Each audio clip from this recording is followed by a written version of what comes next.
If your Ford Ranger turns over but won't catch or stays completely silent, let's troubleshoot the fuel and ignition system together.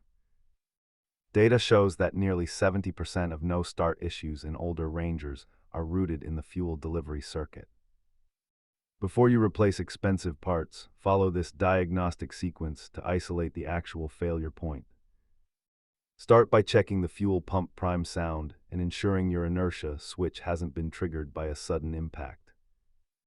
We are looking at the fuel pump relay, a clogged filter, or the pump itself as our main suspects.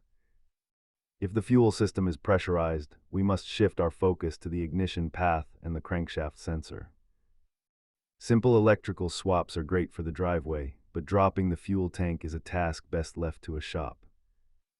As shown here, the fuel relay is statistically the most likely culprit for a Ranger that refuses to start. For advanced diagnostics, use a fuel pressure gauge and a multimeter to verify power at the pump connector. Keep a basic scanner, pressure gauge, and multimeter in your kit to avoid guessing and throwing parts at the problem. Diagnose before you replace, and always prioritize fuel safety when working under the truck.